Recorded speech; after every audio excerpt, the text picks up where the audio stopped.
Oke, Bu Eni, bagian saya pedagogik, nanti konten akan ditanya lagi sama Pak Hasbi setelah ini. Ya, Bu. Bu Eni, di sini saya lihat Ibu memberikan mengupload 2 jenis RPP, satu RPP atau modul ajar lengkap sama modul ajar modelnya juga ada 2 yang lengkap nih ya, ada 2 Iya, ada model. model 1, model 2, Bu. Model 2, kemudian ada juga modul ajar yang lebih singkat. Oke. Menurut Ibu, apa perbedaan antara modul ajar model 1 sama model 2? Di mana letak perbedaan yang paling signifikan? Kalau yang modul pertama itu, Bu, lebih diringkas, lebih singkat dalam kegiatan modul ajarnya. Modul yang kedua itu lebih dijabarkan lagi, Bu, langkah-langkahnya seperti itu. Di modul yang kedua, Bu. Oh, ya. Ya, terlihat memang modul 1 lebih sederhana. Modul 2 ini ada 2 kan ya? Ada 2 Ya, jenis. ya, Bu. Oke, ada apa bedanya, Bu? Perbedaan yang pertama, Kenapa di apa, Bu? hmm? Ya, ya, lanjut aja. Ya, menurut saya, Bu, perbedaan yang pertama itu lebih ringkas, lebih sederhana, Bu, ya. Nah, kalau yang kedua, Hmm. eh, saya lebih merincikan lagi langkah-langkahnya, misalnya saya masukkan lagi asesmen, LKPD, dan lain sebagainya. Iya, Bu. Ya. Oke, jadi yang model pertama itu cuma satu modul ajar, sisa duanya lagi nih pakai model yang kedua, begitu maksudnya? Iya, Bu. Oke. Nah, di sini Bu saya lihat ada 7 poin tujuan pembelajaran. Hmm? Ya, ada 7 poin tujuan pembelajaran. Oke, pertanyaan saya, dari mana datangnya tujuan pembelajaran itu? Yang 7 poin. Dari capaian pembelajaran, Bu. Pencapaian. Apakah tujuan pembelajaran itu masuk dalam kurikulum atau dikembangkan sendiri oleh guru? Kalau tujuan pembelajaran itu dikembangkan termasuk ke dalam kurikulum dan dapat juga dikembangkan oleh kita sebagai guru sesuai dengan kebutuhan, Bu. Oke, yang Ibu buat ini hasil pengembangan Ibu secara pribadi Iya, atau Bu. ada kelompok bekerjanya? Hasil pengembangan karena saya Mapel Pi, ya hasil dari pengembangan berdasarkan kurikulum dan juga hasil pengembangan saya pribadi berdasarkan di kasus sekolah, Bu, sekolah kami. Iya. Nah, kalau saya tanya kembali, apa fungsinya tujuan pembelajaran ini, Bu, bagi guru? Ya, fungsi tujuan pembelajaran itu untuk mencapai proses pembelajaran yang akan proses pembelajaran yang akan kita laksanakan, Bu. Mencapai Jadi tujuan Pak, dari proses pembelajaran yang kita laksanakan. ya, tolak ukur ketercapaian tujuan apa? Bagaimana kita mengukur oh sudah tercapai atau tidaknya dari mana? Melalui mungkin Bu asesmen, Bu, asesmen. Hmm. Ya, bisa Asesmen Bu ya. ya bisa formatif, sumatif, Bu. Seperti itu, Bu. Oke, apa bedanya Bu asesmen formatif sama sumatif? Kalau asesmen formatif itu merupakan asesmen yang dilakukan pada saat jam pelajaran berlangsung, Bu. Misalnya, Bu, Hmm. saat jam berlangsung itu kita mengadakan suatu kuis, bisa kuisis, word wall, Bu, seperti Hmm. itu.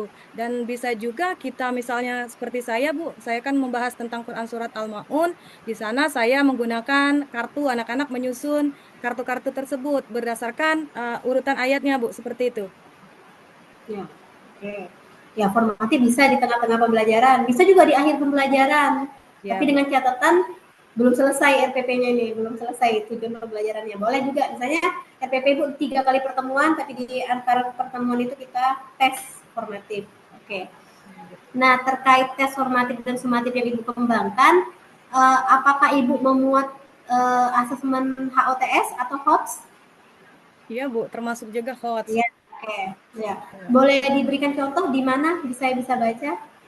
Bagian hotsnya, misalnya tadi, Bu, salah satunya, misalnya ada di lembar LKPD? ya LKPD-nya, Bu. Nah, LKPD misalnya bagian pengetahuan kognitif. Di sana ada LKPD, Bu, ada beberapa pertanyaan. Anak-anak menyebutkan apa isi kandungan ataupun pesan pokok dari surat Al-Maun, Bu. Terus anak-anak dapat memberikan satu contoh sikap Al-Maun, implementasi dari Al-Quran Surat Al-Maun tersebut, Bu. Eh, kalau isi kandungan itu sudah disampaikan di kelas kan Bu ya? Iya, Bu, sudah, Bu. Ya. Berarti kalau kita menyampaikan ulang itu termasuk C berapa dalam taksonomi? Kalau menyampaikan ulang itu termasuk ke dalam ke C2, Bu, pemahaman, Bu. Oke. Pemahaman. Kalau dia bentuknya hafalan, Ya. sudah kita sampaikan dan kita cuma untuk mengulang saja, saya kira C1 itu udah cukup. Sudah cukup. Ya. Salah satu cara membuat dia jadi hoax itu mungkin membuat pertanyaannya yang lebih terbuka. Oh, ya, Bu. Gimana, Bu? Ya, Bu. Ya, misalnya kita memberikan contoh, ini mengevaluasi sikap yang mana yang apakah sikap ini termasuk al-maun, poin ya. keberapa atau berapa. Nah, itu sudah bisa dimasukkan ini apa? Hoax. Ya, Bu. Mengevaluasi. Nah, di sana juga Bu, saya memasukkan ada apa namanya presentasi kan Bu, dibagi kelompok. Nah, misalnya ada peserta didik itu memasukkan Quran Surat Al-Maun. Kayaknya itu apa sudah termasuk hoax Bu? Apa belum Bu? Kalau Yang mana, Bu? mengurutkan Mengurutkan? Quran Surat Al-Maun, menyusun kembali Quran Surat Al-Maun itu mengamati ayatnya, potongan ayatnya. Jadi kita kasih kartu-kartu itu Bu, termasuk hoax bukan Bu itu Bu? Ya kalau mengingat hafalan ya dia tidak hoax ya Bu, masih di tataran hoax itu. Jadi kalau misalnya diberikan fenomena apa diberikan cerita apakah sesuai dengan surat Al-Maun, nah itu mungkin bisa. Bisa. Jadi dia atau surat ini apa kandungan ini maksudnya di ayat yang mana, tapi mungkin berat ya untuk anak ini SD kelas berapa? Mengambil kelas tinggi Bu, kelas 5. Ya, kelas 5. Ya. Sebenarnya nggak harus yang sulit sih Bu, tapi memungkinkan adanya adanya nalar, adanya lebih dari satu konsep yang dilipatkan dalam dalam itu. Jadi dia mungkin hafalan semuanya, ada 2 hafalan. Ya, misalnya ada 2 hafalan atau mengevaluasi tajwid pada surat Al-Maun itu udah bisa, udah cukup. Ya, Bu. Ya, jadi tidak yang penting dia tidak menghafal, tidak hanya mengulang hafalan atau tidak hanya mengingat kembali apa yang sudah kita sampaikan. Ya, tidak menyampaikan ulang. Jadi itu kalau itu masih C1 tatarannya. Ya, Oke. Ya. Nanti mungkin kita akan diskusi lebih banyak di PPL. Saya lanjut Bu ya. Lanjut di sini kan Ibu menggunakan PBL. Ya, Bu. PBL itu kan sangat erat dengan filosofi konstruktivis dan filosofi kontekstual. Oke. Mungkin Ibu bisa jelaskan apa yang dimaksud dengan konstruktivis dan kontekstual? Kalau konstruktivisme itu misalnya yang dimaksud konstruktivisme yaitu siswa membangun pengetahuannya secara bertahap. Yang konseptual itu misalnya dengan cara prosesnya, Bu. Cara berproses ataupun alurnya, Bu, seperti itu. Konstruktivis. Ya, konstruktifnya udah lumayan Mbak. Ini sampai kontekstual maksudnya kita menggunakan konteks nyata untuk sebagai konteks yang dibawa di materi pembelajaran kita. Jadi menggunakan konteks nyata untuk mengkonstruksi konsep tadi. Jadi sebenarnya Ibu udah kena di PBL kan, karena kita bawa PBL. PBL tadi kan problem based learning. Oke, di PBL boleh nggak Bu pakai metode ceramah? Pemecahan masalah. Menurut Ibu boleh nggak kita melakukan metode ceramah dalam PBL? Atau metode apa yang paling cocok di PBL ini? Metode yang paling cocok cooperative learning, Bu. Berdiskusi dengan diskusi model. Oke. Metode itu diskusi. Kayak ceramah, discovery itu metode ya. Jadi kalau diskusi agak masuk. Oke, jadi membedakan antara model sama metode. Kalau metode itu teknik, agak ke teknik yang kita lakukan di kelas. Ya, kalau model itu sudah masuk ke gabungan, bisa lebih dari satu metode kita pakai dalam kelas itu. Oke. Selanjutnya saya masuk ke modul P5 PPRA. P5. Di modul P5 PPRA, Ibu ngajar kelas berapa tadi? Kelas Saya 5. Kelas 5, Bu. kelas 5. Di kelas 5 akan ada berapa proyek Ibu?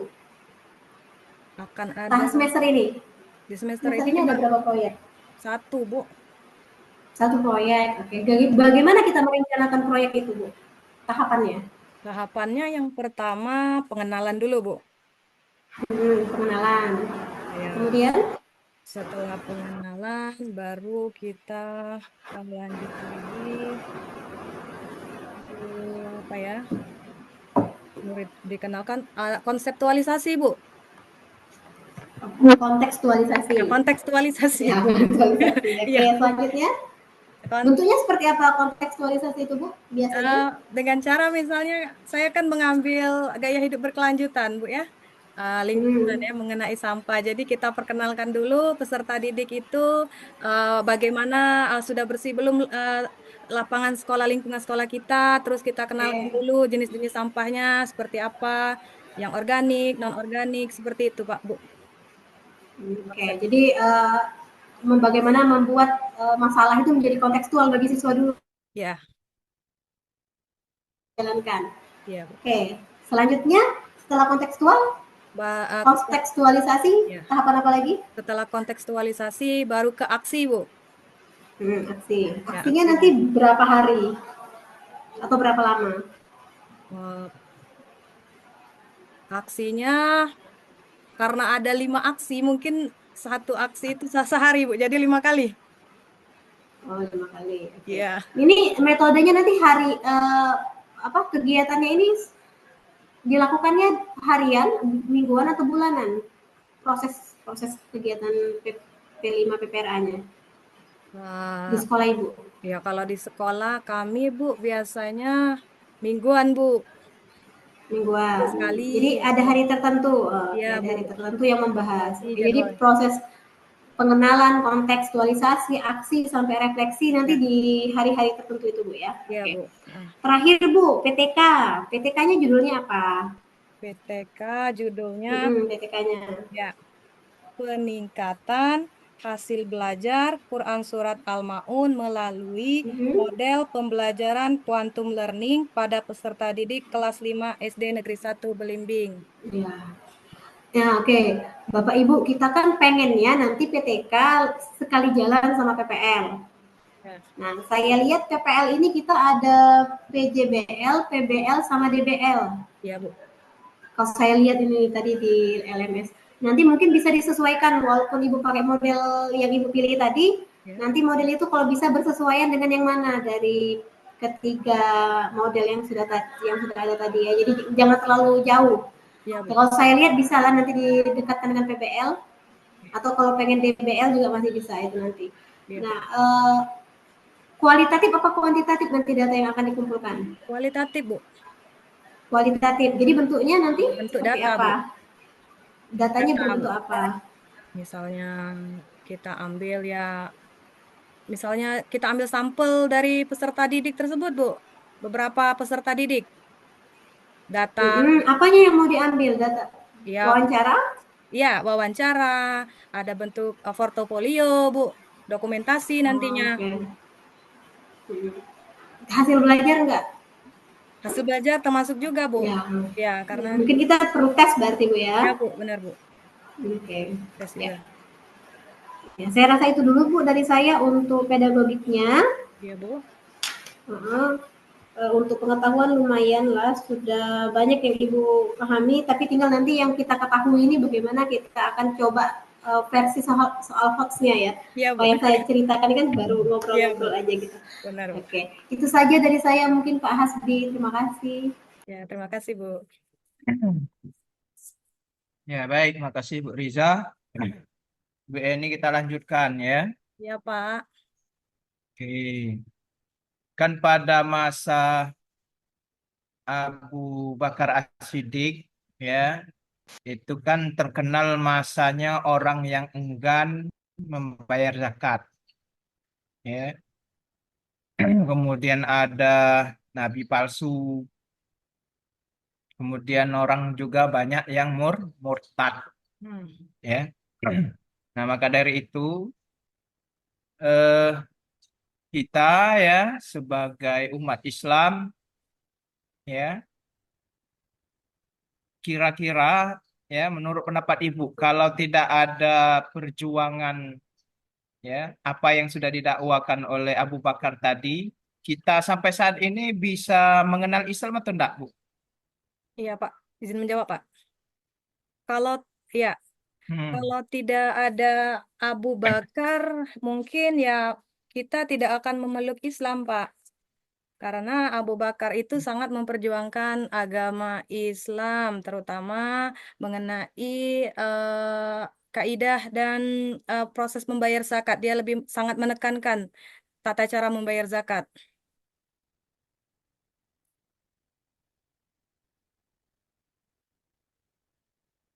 Oke, jadi tanpa adanya itu tentu Islam tidak akan menyebar seluas sekarang ya. Iya, Bisa Pak, benar. dipastikan kalau tidak ada perjuangan Abu Bakar saat itu. Ya. Ya. Ibu sudah membayar zakat, zakat apa baik? Zakat mal dan Hmm. zakat fitrah, Pak, yang pastinya. Ya, zakat malnya apa yang sudah Ibu keluarkan? Kalau zakat mal itu, Pak, kan kita itu dihitung dari harta yang kita miliki, Pak. Jadi sesuaikan saja dengan pendapatan apa yang kita miliki, Pak. Ya, maksud saya itu gini, yang sudah pernah Ibu Eni keluarkan Mm-mm. dari zakat malnya itu bentuknya apa? Bisa Atau berbentuk. jenis zakatnya jenis zakat mal apa? Oh iya, Pak. Kalau kambing itu termasuk zakat mal kan, Pak? Yang mana? Kambing termasuk zakat mal kan, Pak?